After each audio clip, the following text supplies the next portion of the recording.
আমি সাংবাদিক অনেকক্ষণ যাবৎ তারিকুল ইসলাম তারিক ভাই অপেক্ষা করতেছে। কেটিভি 24 এর একজন নিয়মিত সাংবাদিক। আমি সাংবাদিক তারিকুল ইসলামকে অনুরোধ করব যে লেফটেন্যান্ট জেনারেল আব্দুল্লাহিল আমান আজমিকে আজকের যে বিষয় আছে ওই বিষয়ের উপর প্রশ্ন করার জন্য।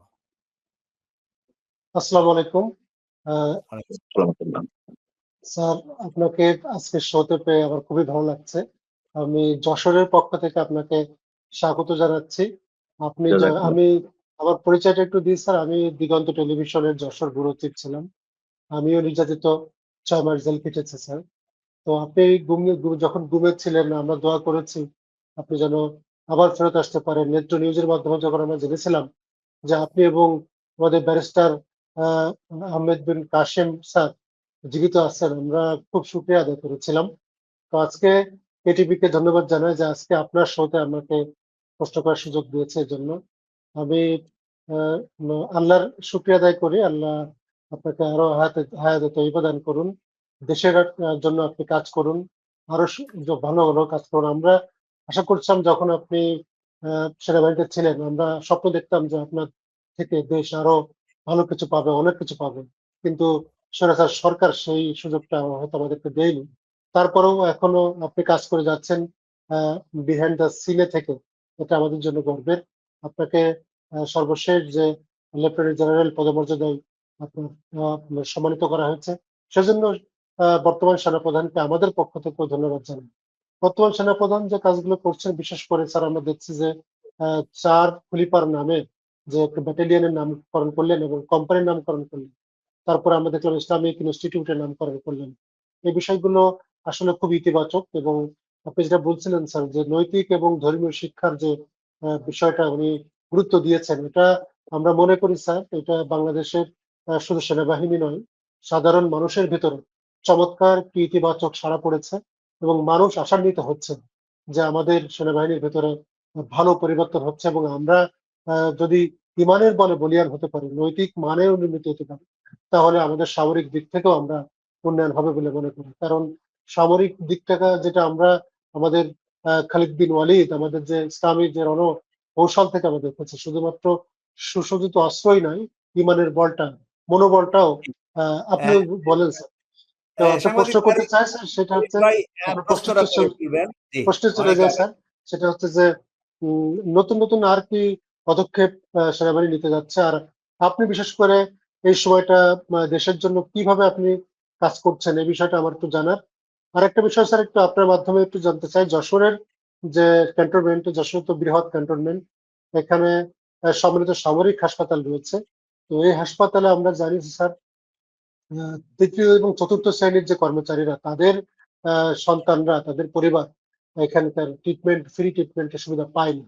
এই ধরনের কিছু সমস্যা এখনো সেনাবাহিনীর গুলোতে রয়েছে, সেগুলো রিকভারি সংস্কার করার জন্য কোনো পদক্ষেপ বা কি ধরনের চিন্তা আপনার রয়েছে কিনা স্যার? আচ্ছা, আপনি 3টা প্রশ্ন করেছেন। প্রথম হলো সেনাবাহিনী আর কি পদক্ষেপ নিচ্ছে, আমার কোনো জানা নেই। সেনাপ্রধান ভূমি চালায় এবং ওনার সাথে আমরা ওনার ব্যস্ততার কারণে আমি ওনাকে ডিসকাস করি না সাধারণত। তবে উনি যতটুকু আমি যেহেতু করেছি, উনি খারাপ মতো কিছু করছেন বলে আমি শুনিনি। আর নতুন কোনো চিন্তা আছে কিনা আমি জানি না, আমার এটা অ্যাকচুয়ালি জানা নেই। 2 নম্বর প্রশ্ন করেছিলেন যে আমি কি করছি, ওটা যারা পরেই আপনার 3টি প্রশ্ন আগে দিই যে 3য় 4র্থ শ্রেণীর কর্মচারী, এটা যদি বিষয়ের সাথে সম্পূর্ণ ভিন্ন। কারণ আপনার মানে ওই আপনার 10 মুখ ছাই দিয়ে ভরা যায় না, 1 মুখ ছাই দিয়ে ভরা যায় যেটা বলে। আপনি যে সেনাবাহিনীর মনে করেন জনবল 15 লাখের উপরে, তাদের স্ত্রী সন্তান যদি দেখেন আপনার 10 লাখ হয়ে যাবে। সেনাবাহিনীর বাজেট যদি আপনি না দেন, সেনাবাহিনী কোথায় করবে? হ্যাঁ, এটা তো একটা বড় ফ্যাক্টর। সেনাবাহিনী তো মানে নিজের যে বাজেট, ওই বাজেট মধ্যে থেকেই আপনার যারা মনে করেন সীমিত আয়ের মানুষ, তারা তো তার বাজেট কোনটা শিক্ষায় করবে, কোনটা চিকিৎসায় করবে, কোনটা বস্ত্র করবে, কোনটা অন্ন করবে, কিন্তু তাদের অ্যালোকেট করতে হবে। তো সেনাপ্রধান তো সেভাবে চিন্তা করেই করেন। যদি এমন না যে সেনাপ্রধানের হাতে টাকা আছে উনি করছেন না, আপনার বাজেট দিয়ে অবশ্যই করতে পারবে। তো এগুলো তো নীতি নির্ধারণী বিষয় পর্যায়ের ব্যাপার ছিল। এগুলো এই মুহূর্তে আলোচনা করার মতো কোনো বিষয় নাই, বিষয়ের সঙ্গে সম্পৃক্ত না, এই মুহূর্তে আলোচনা করে সমাধান করা যাবে না। বাট আপনি যে নীতিগতভাবে এটা আমি সমর্থন করি। ওকে, আমি কি করছি, রাইট, এটা একটা সংক্ষেপে একটু এটা একটু সময় নিয়ে জবাব দিই। প্রথম কথা হলো যে আমি মুক্তির পরে সব দেশের, সরি, সব রাজনৈতিক দলের সব শীর্ষে তারা আমার সাথে দেখা করে আমাকে অনুরোধ করেছে, অনেকে চাপাচাপি করেছেন আমি রাজনীতিতে আসার জন্য, আমাকে বলেছেন যে দেশের নেতৃত্বের অভাব, তুমি আসো। তো আমি সবাইকে বলেছি যে আল্লাহ আমাকে দ্বিতীয় জীবন দিয়েছেন। আমি যেটা সবাইকে বলি যে এই জুলাই বিপ্লবে বাংলাদেশের পুনর্জন্ম হয়েছে, জুলাই বিপ্লবে আমারও পুনর্জন্ম হয়েছে। তো আমি এখন এটা বোনাস লাইফ আমার জন্য। আল্লাহ আমাকে কেন বাঁচিয়ে রেখেছেন আমি জানি না, আমি রাজনীতি করবো কিনা তাও জানি না। তবে আমি এতটুকু জানি, আমার যে শিরা উপসেরা অনুগ্রহ রক্তবিন্দু দেশপ্রেমিক, আমি দেশের জন্য কাজ করতে চাই এবং দিনের জন্য কাজ করতে চাই। তো সেই দৃষ্টিকোণ থেকে আমি অনেক চাপাচাপি ছিল, আমাদের অনেক প্রেশার ছিল, মেন্টাল প্রেশার, সাইকোলজিক্যাল প্রেশার, আমি যেন রাজনীতি দিই। কিন্তু আমি চিন্তা করে দেখি আমি রাজনীতি করলে কোন দল করবো। আমি যখন নিজেকে প্রশ্ন করলাম, আমি তো দল দেখি না, একটা দল। তো আমার দৃষ্টিকোণ থেকে আমি দল দেখি, অন্য কারো দৃষ্টিকোণ থেকে দল থাকতে পারে, আমি একটু অন্য কোনো দল দেখিনি। কিন্তু আমি এই জামাত, আমি বলতে আগে আমার কাছে, আমি যে জন্ম থেকে আমরা বাবাজি জামাত প্রতিষ্ঠা করে নেতৃত্ব দিয়ে গেছেন পর্যন্ত, এটা সেই মানে নয়। এবং এইটার জন্য কারণটা, মূল কারণ হলো যে গত 2 যুগ বা 2.5 যুগ আমাদের মূল্যবোধের যে অবক্ষয় হয়েছে, এটা প্রতিফলন তো আপনি কোথাও এড়াতে পারবেন। সামরিক বাহিনী তো হয়েছে, রাজনৈতিক দলগুলো তো হয়েছে, সমাজের বিভিন্ন ক্ষেত্রে হয়েছে। যদি মানে শিক্ষিত কেউ রাস্তায় যে কোনো আচার আচরণ করে, রাজনৈতিক মূল্যবোধের অবস্থা, এই জন্য এটা প্রতিফলন এড়ানো যাবে না। তো আমি দেখলাম যে আমি রাজনৈতিক ঊর্ধ্বে থেকে, আল্লাহ যেহেতু আমাকে এমন নিয়ে এসছেন, দল মত ধর্মগত গোত্র বর্ণ নির্বিশেষে আমাকে মানে অধিকাংশ লোকই ভালোবাসে, সবাই নামাসে যায়, তো অধিকাংশ লোকই ভালোবাসে। তো আমি রাজনীতি সারা দেশের কিছু করতে পারি। আমি অনেক চিন্তা ভাবনা করেছি। আমি 2024-এ মুক্তির পর বাতিলের পরীক্ষা দিয়েছিল, আমি আল্লাহর কাছে গিয়েছি, আমি তাওয়াফের সময় বলেছি, সবাই রাজ্য দিয়ে দোয়া করেছি, আল্লাহ তুমি আমাকে কেন বাঁচিয়ে রেখেছো আমি জানি না, যদি আমাকে দেশের জন্য কাজ করার জন্য বাঁচিয়ে রাখো, আমাকে তুমি রাস্তা দেখো। আমি গত হজ করেছি, একই কথা বলেছি, আরাফার ময়দানে বলেছি, একেবারে আল্লাহর কাছে আসর মাগরিবের মধ্যে দোয়া করেছে, হাত দিয়েছি। এবার রমজান পুরোটা আমি আমি কোনো দিক নির্দেশনা পাচ্ছিলাম না। তো এই জন্য আমি এর মধ্যে বসে থাকিনি। আমি যেটা করেছি, আমি একটা আপনার অর্গানাইজেশন, ওটার চেয়ারম্যান হিসেবে আমি কাজ করছি। আমি একটা অডিট ফাউন্ডেশনের কাজ করছি, আমি একটা দিন রিসার্চ সেন্টার কিছু কাজ করছি, আমি দুর্নীতিমুক্ত বাংলাদেশ গড়ার জন্য কিছু কিছু কাজ করছি, এবং একটা থিঙ্ক ট্যাঙ্ক গ্রুপ, ওটার চেয়ারম্যান হিসেবে কাজ করছি। সবগুলো খুব সীমিত পরিসরে, আমি কোথাও ফুল টাইম দিতে পারা সম্ভব না আমার জন্য। কিন্তু আমি একটা সুনির্দিষ্ট কোনো দিক পাচ্ছিলাম না। এবার রমজান, আমি আল্লাহ রহমতে পুরো রমজান আমি কামাই থাকি এবং আল্লাহকে প্রতিদিন দোয়া করেছি, Allah please show me the way, আমাকে রাস্তা দেখাও, আমি কি করবো দেশের জন্য। এরপর থেকে আমার ভিতর থেকে একটা ফিলিং এসছে, যেটা আমি জুলাইয়ের আন্দোলন থেকে শিখেছি। আমি যেটা বলছি, আমি জুলাই দেখি না, কিন্তু জুলাই যারা করেছে তারা জুলাই শিক্ষা নেয়নি, আমি জুলাই না দেখে জুলাই শিক্ষা নিয়েছি। সেটা হলো জুলাই ইজ অনলি অকেশন, একমাত্র মানে উপলক্ষ যে ওই বাংলাদেশের সমস্ত মানুষ, শুধুমাত্র ফ্যাসিস্টরা ছাড়া, মানে দল মত আদর্শ ধর্ম গোত্র বর্ণ লিঙ্গ বয়স নির্বিশেষে এক ছিল, একটা মাত্র মিশন ছিল। তার মানে আমরা ঐক্যবদ্ধ হলে আমরা যে কোনো অসম্ভবকে সম্ভব করতে পারি।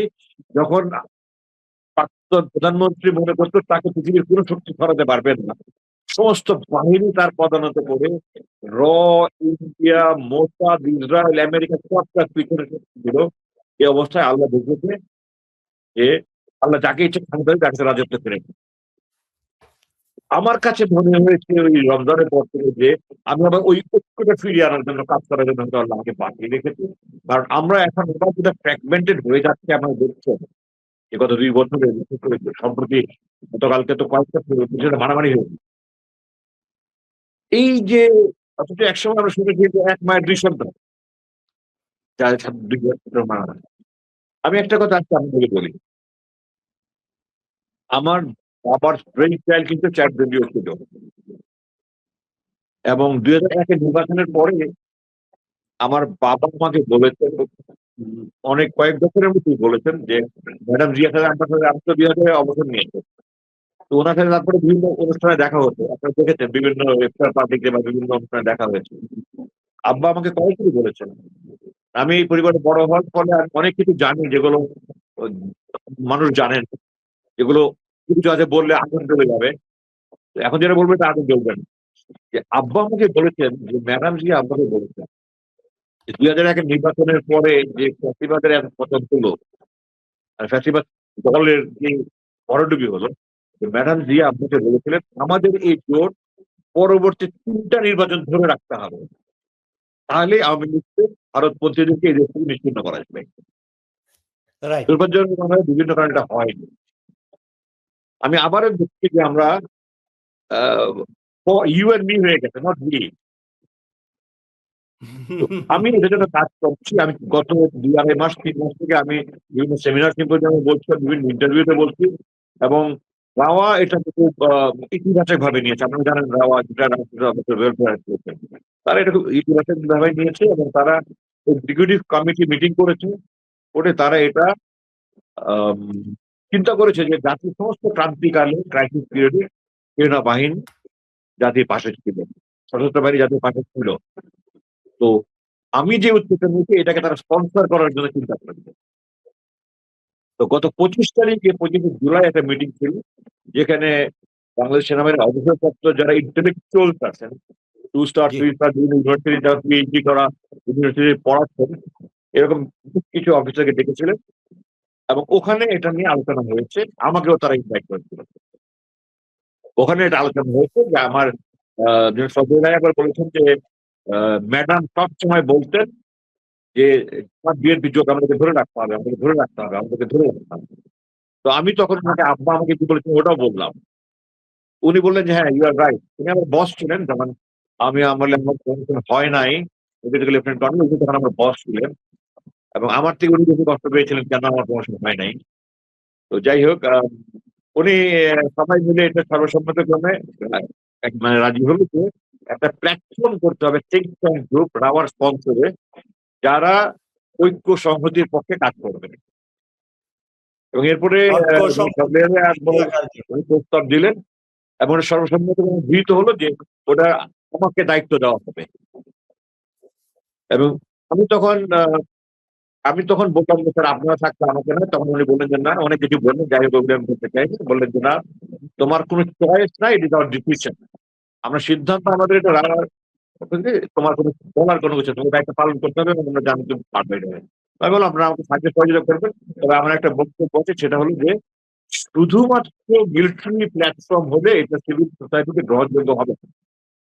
তো আমাদের এই প্ল্যাটফর্মে যারা বেসামরিক অঙ্গনে বুদ্ধিজীবী, দেশপ্রেমিক, মেধাবী, দূরদৃষ্টি আছেন, এবং যাদের ভ্যালু অ্যাড করার মতো ক্যাপাসিটি আছে, এমন কিছু কিছু বুদ্ধিজীবীদেরকে আমাদেরকে এখানে সামিল করতে হবে, এবং তাদেরকে নিয়ে আমরা ইনশাল্লাহ আপনারা অবগত জানাচ্ছেন আগামী 15 তারিখ আমরা প্রথম সেমিনার করতে যাচ্ছি, যেটা আনুষ্ঠানিকভাবে ঘোষণা হতে যাচ্ছে। এবং ওটাতে আমাদের প্রধান অতিথি থাকবেন প্রফেসর মাহবুবুল্লাহ চৌধুরী, যিনি সম্প্রতি জাতীয় অধ্যাপক হয়েছেন। ডক্টর মাহমুদুর রহমান থাকবেন বিশেষ অতিথি হিসাবে।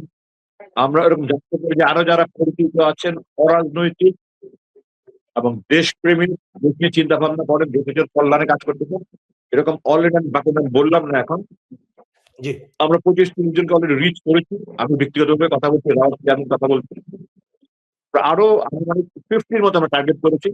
তো বিভিন্ন ব্যবসায়ী, আপনার বিভিন্ন ইউনিভার্সিটির প্রফেসর, ডাক্তার, ইঞ্জিনিয়ার, ব্যাংকার, মানে সব প্রফেশন থেকে আমরা বেসামরিক থেকে নেব, এবং সেমিনারটা করব, তাদের থেকে আমরা ইনপুট নিব, নিয়ে তারপরে আমরা এগুলো অর্গানাইজ কি হবে, আমাদের মিশন, ভিশন, গোল, অবজেক্টিভস, এই সমস্ত আমরা হোমওয়ার্ক করছি, এগুলো নিয়ে আমরা আলোচনা করে আমরা আগাবো। আমি আপনাদের ফোরামের মাধ্যমে আপনাদের কাছে এবং দেশবাসীর কাছে দোয়া চাই যেন আল্লাহ আমার দ্বিতীয় জীবনে আমার এই স্বপ্নটা পূরণ করেন। আমি আবার জুলাইয়ের ওই ঐক্য ফিরিয়ে আনার জন্য কাজ করতে চাই, যে আমরা let us sit together, at the end of the day দিনের শেষে আমরা সবাই বাংলাদেশি। মতের Right. ভিন্নতা মানেই শত্রুতা নয়, মতের ভিন্নতা মানেই বাংলাদেশ বিরোধী নয়। Right. মানে এক মায়ের 6 সন্তান একরকম চিন্তা করবে না, স্বামী স্ত্রী একরকম চিন্তা করে না, ন্যাচারাল। জি। তো মতের ভিন্নতা মানেই আমরা- যে আমরা- আমার শত্রু পরে নয়, আরো একসাথে কয়েকদিন বসি, অপেক্ষা করতে। জি জি আমরা একসাথে বুঝতে বসি, দেশের প্রবলেম গুলিকে চিহ্নিত করি। জি এই Exactly, আমরা পরিবেশ কিভাবে সমস্যা, ভালো রাখতে পারি। দুর্নীতি, ওইগুলোই আমাদের শিক্ষা ব্যবস্থা, প্রশাসনের রাজনীতিকরণ, প্রবলেম গুলি চিহ্নিত করি, করে কোনটা আমাদের টপ প্রায়োরিটি দিয়ে কাজ করতে হবে। আপনার একখানে একটা ঘা হয়েছে ওটা, নাকি আরেকখানে গ্যাংগ্রিন হয়েছে ওটা আপনি আগে ছাড়াবেন, নাকি আপনি হার্টের প্রবলেম করবেন, নাকি নিউরোটা করবেন। এই প্রবলেমের প্রায়োরিটি করে তারপরে এগুলি জন্য আমাদের একটা মানে যারা এগুলি কাজ করার জন্য যোগ্য তাদেরকে দিয়ে একটা টিম করে প্রত্যেকটার জন্য আলাদা আলাদা অ্যাকশন প্ল্যান তৈরি করতে হবে। এবং লং টার্ম প্ল্যান নিয়ে যদি কাজ করা যায় তাহলে আমি অনেক আশাবাদী। আমি ইসলামের দুনিয়াতে অনেক দেশ ঘুরিয়েছেন, আমরা মেধাবী, আমরা পরিশ্রমী, আমরা যখন যেটাকে অস্ত্র থেকে গ্রহণ করে যেমন গান্ধী যেমন জুলাইয়ে দেখেছি অস্ত্র ছাড়া কিভাবে বক্তৃতা দিয়েছি। তো আমি মনে করি যদি জাতীয় নেতৃত্বকে এইটাকে কনভিন্স করা যায়, আমরা ডায়ালগ করবো, সবার কাছে যাবো, আমরা হাত জোর করবো। আপনার সন্তান আমার সন্তানকে আমরা শান্তির মধ্যে রেখে যেতে চাই না। আমাদের ভবিষ্যৎ জন্মকে আমাদের অনেক প্রতিভা আছে, আমরা অনেক মানে অপার সম্ভাবনা আমাদের দেশ, কিন্তু আমরা এই ঐক্যবদ্ধ না এবং যোগ্য নেতৃত্ব পাইনি। তো আমি তারেক রহমান সাহেব প্রধানমন্ত্রীর প্রতি অনেক আশাবাদী যে উনি আমার পরামর্শ গ্রহণ করবেন ইনশাআল্লাহ। এবং যদি উনি রাজি হন আমি মনে করি ম্যাজিক যে আমরা একটা সলিউশন। আমরা এখনো সংসদে বসে এই রাজাকারের বাচ্চা আলবদের বাচ্চা গালি দিচ্ছি, 55 বছর আগে কি হয়েছে, ইটস নট মাই প্রবলেম। আমার প্রবলেম এখন কি আছে ওইটা গালি আজকে মনে করেন জামাত ইসলামী সব আপনার ফাঁকি দিয়ে দিলেন। বাংলাদেশে দুর্নীতি দূর হচ্ছে, বেকার সমস্যা দূর হচ্ছে, অর্থনীতি ভালো হচ্ছে, মানুষের নৈতিক মূল্যবোধ বেড়ে যাচ্ছে। তাইলে আমরা let's not look back, let's look forward. আমরা ফরগিভ করে আমরা এখন এই অবস্থানে আমরা কি আসলে মূল্যায়ন করে আমরা এই বিরোধী কাজ করতে চাই। এই আরো নিয়ে আমার দোয়ারে ধরে যাবো। আপনারা দোয়া করবেন, ধন্যবাদ সাংবাদিক তারেক ভাই, অসংখ্য ধন্যবাদ।